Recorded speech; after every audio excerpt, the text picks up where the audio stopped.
Welcome back to my series, Dance Mums Uncovered.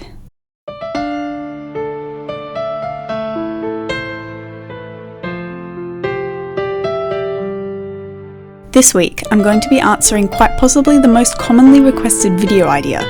Are the Dance Mums competitions fake? I have found evidence online which suggests that some of these competitions are much faker than you would expect.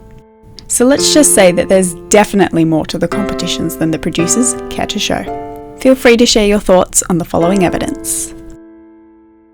Today's first piece of evidence are the competitions that the ALDC was banned from.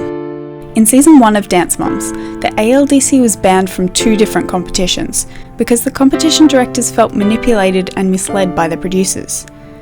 The first one they were banned from was in Season 1, Episode 2, when the ALDC attended Starquest. The competition director Michael Ian Cedar revealed in an interview with TMZ that they banned the ALDC for 2 reasons. The first reason was that they made it look like Maddie and Chloe were competing against each other, when in reality they were in different age categories. And secondly, the producers led him to believe that the show was about young girls in the dance world, not a drama-filled reality show about their mothers fighting. In Season 1, Episode 9, the ALDC attended Thunderstruck. However, they were registered under the name Collins Avenue, not ALDC. Unsurprisingly, Thunderstruck also banned the ALDC for this deception. 2. Competitions owned by the same company. This is the longest and most interesting piece of evidence. I have discovered that some competitions were owned by the same people. Let me explain. First, we have the Star Dance Alliance competitions, which include the following competitions: Star Power, Wild Dance Intensive, Next Star, Believe, and Imagine. I personally believe that the producers decided to attend as many of these differently named competitions as possible, to make it seem like the Dance Mums cast are attending a greater variety of competitions. While this is a clever trick used by the producers, I do still believe that these competitions are legitimate. The company also owns other competitions that weren't featured on the show. They existed both before and after Dance Mums and are all listed openly on the Star Dance Alliance website. And in case you've forgotten some of the most important things that happened at the Star Dance Alliance competitions, here are some of them. Secondly, there's Sheer Talent, who also owns Devotion to Dance. Gianna Martello is actually listed as one of the faculty members of Sheer Talent on their website, which explains why they have such great ties with the ALDC.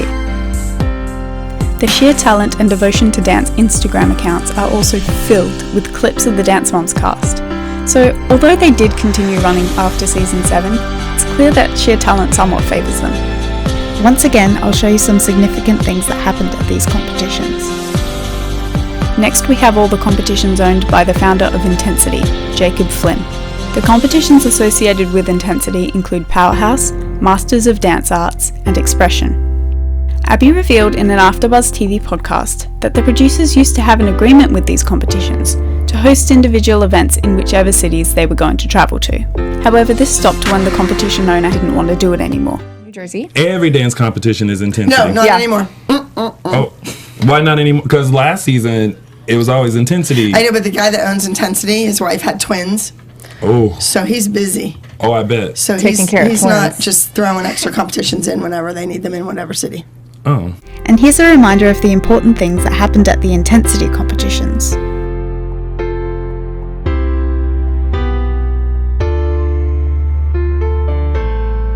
Then there's Starbound, which also created New York Dance Experience.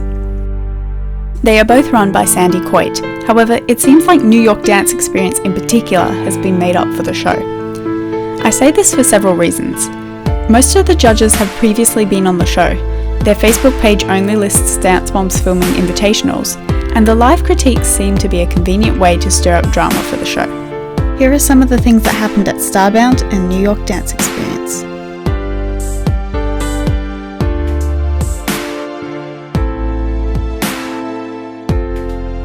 Lastly, we have the strangest of them all, the company called Backstage Boss, who owns World-Class Talent Experience, Center Stage, Dance Kids USA, Dream National Dance Competition, and Energy. This company was formed in 2013, when Season 3 was being filmed and the ALDC started visiting fewer and fewer legitimate dance competitions. Abby said in the AfterBuzz TV podcast that Energy is quite dodgy. It was energy. It was Didn't say that. Don't go there. Bad competition. Yes, that's what it was. That's what it was. And shady things happened there. No. Oh boy. And here are some of the significant and also dodgy things that happened at the Backstage Boss competitions.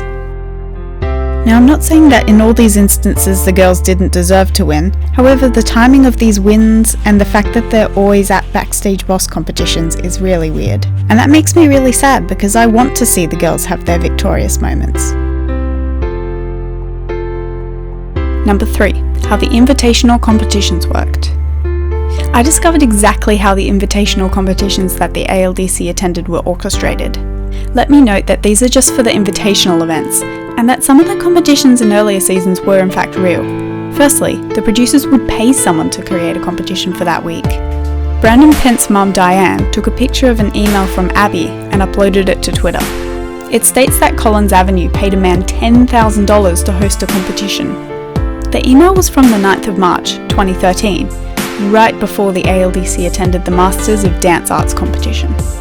When the producers pay someone that much money to host a competition, it's quite possible that they might have a say in who wins.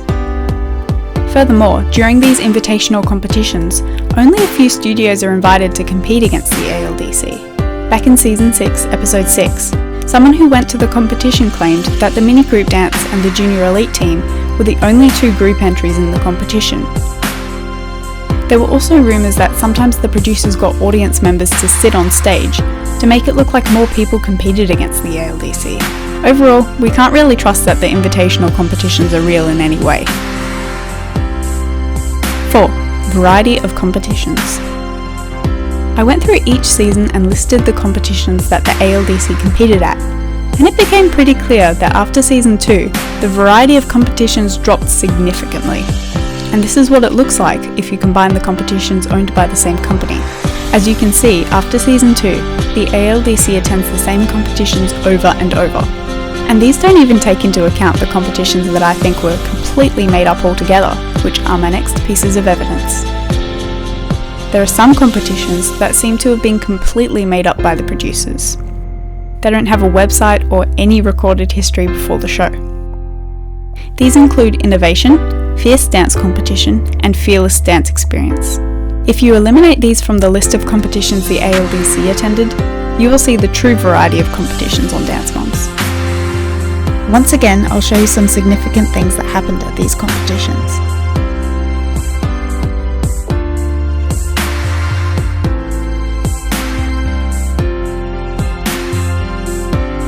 While the fakeness of each competition is hard to judge at times, I've done my best to summarise the most important information I found.